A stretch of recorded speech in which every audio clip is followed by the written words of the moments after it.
meus amores, tudo bom? Aqui é a professora Gabriela Medeiros, e hoje nós vamos falar sobre os animais vertebrados, começando com os peixes. Então, dos peixes, nós vamos falar primeiro das características gerais, o que normalmente a maioria dos peixes tem.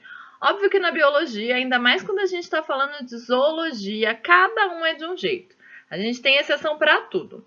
Então, a gente fala do que a maioria tem nessas características gerais. Por exemplo, aqui, ó, a gente já começa com um exemplo do que a maioria tem, que é a respiração branquial. Os peixes, eles respiram pelas brânquias, aqui, ó. Só que a gente tem exceções. Por exemplo, a piramboia é um peixe que ele consegue fazer a respiração pulmonar. Então, ele sobe na superfície da água e respira com pulmões. As excretas da maioria dos peixes é normalmente através da produção e liberação de amônia. Os peixes têm sistema digestório completo, ou seja, boca e ânus.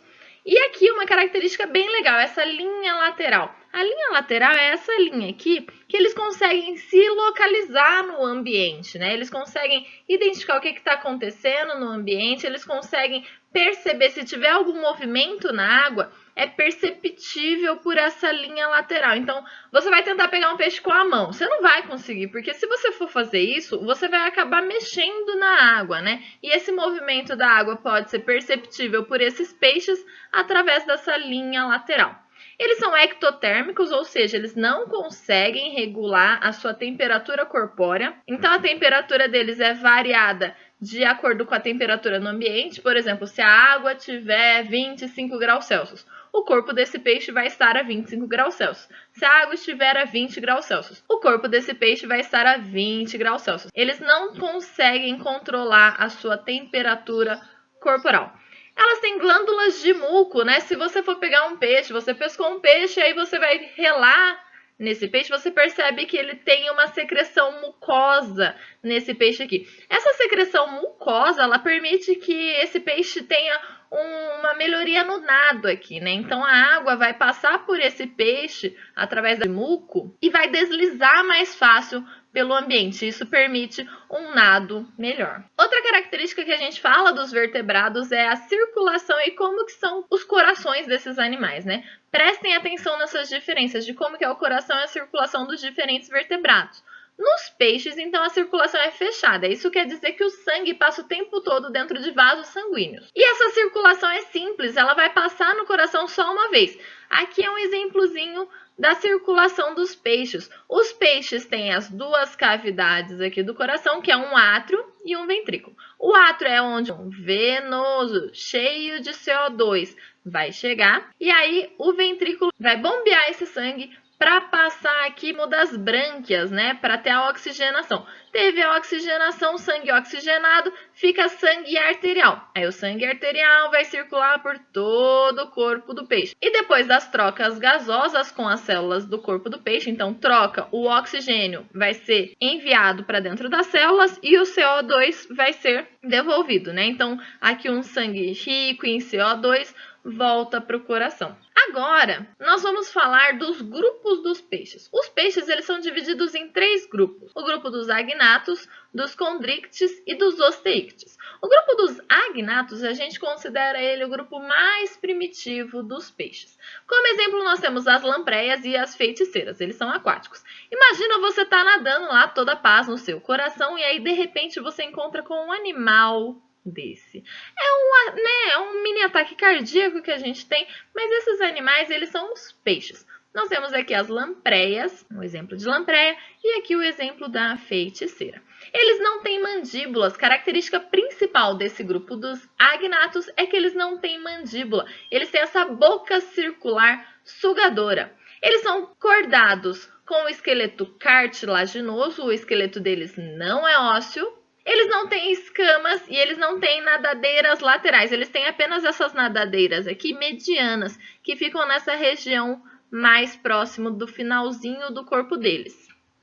A respiração deles é por fendas branquiais, né, pelas brânquias, então eles respiram dentro da água. E a reprodução é por fecundação externa, ou seja, a fêmea vai lançar os ovos na água e o macho vai lançar os espermas na água. Então, eles lançam muitos ovos, muitos espermas, para que alguns consigam ser fecundados, tá? Fecundação externa quer dizer que é tudo lançado para fora do corpo. Falando agora dos peixes condríctes, um outro grupo de peixe.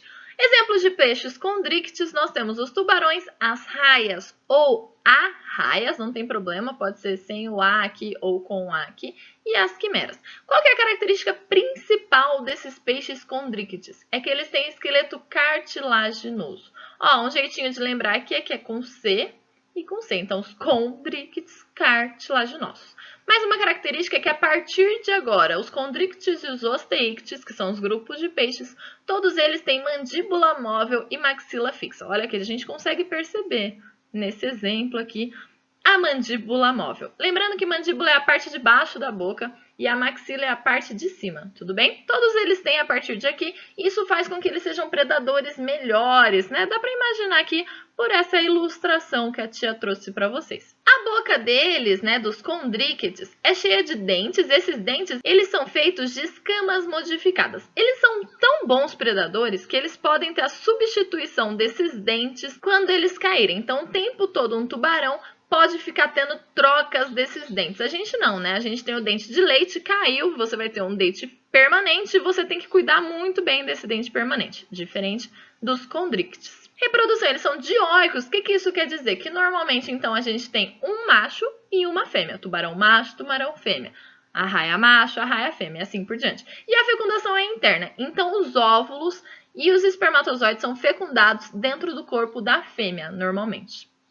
Excreção normalmente por ureia, que muda um pouquinho. Lembra lá que eu falei qual que era a excreção da maioria dos peixes? Aqui dos condríctes é uma exceção.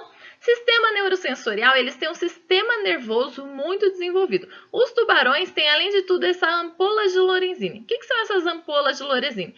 Esses tubarões, eles permitem identificar impulsos elétricos na água. Então, por exemplo, se um peixe tiver a vibração de um músculo, ele consegue sentir esse estímulo no ambiente. Além de tudo, eles têm linhas laterais sendo duplas. Os tubarões têm duas linhas laterais, o que permite mais ainda que ele identifique movimentos na água, fazendo ele um predador maravilhoso. E para finalizar esse predador aqui do mal, é que o tubarão também tem uma visão muito nítida. Não adianta você tentar se camuflar, ele consegue identificar pela visão de uma forma muito eficiente. A única coisa aqui é que ele não consegue distinguir cores, mas a visão é muito boa. E as narinas, né, o olfato dele é melhor ainda. Ele consegue perceber uma gota de sangue em 100 litros de água. Se você, assim, se tornar presa de um tubarão, eu acho que você tem que se apegar a alguma fé, alguma coisa assim. Porque ele tem, então, as ampolas de Lorenzini para identificar movimentos na água, duas linhas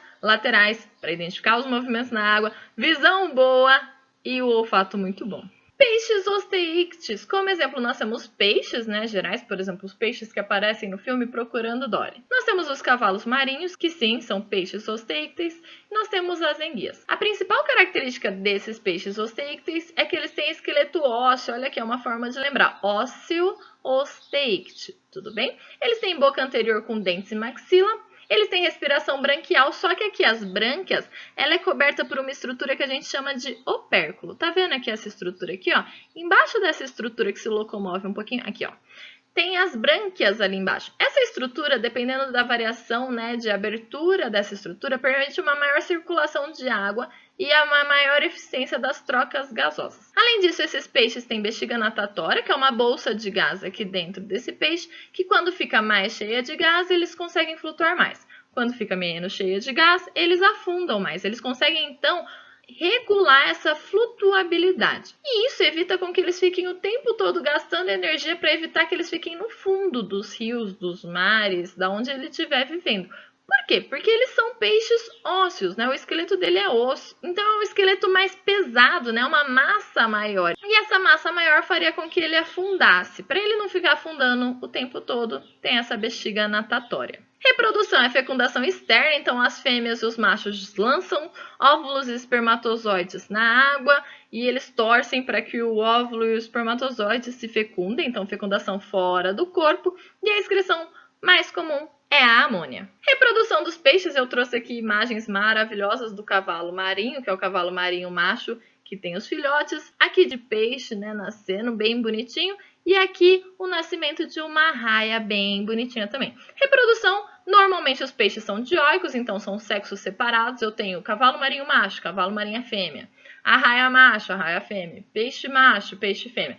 Como eu falei para vocês, tudo no mundo dos animais, principalmente, tem exceções. Por exemplo, o peixe palhaço. O peixe palhaço, ele nasce hermafrodita. E aí, dependendo do que precisa no ambiente, tipo, precisa mais de macho, precisa mais de fêmea, aí ele vai se tornando ou macho ou fêmea. Eles têm um desenvolvimento que pode variar. Alguns são ovíparos e alguns são ovovivíparos. Qual que é a diferença?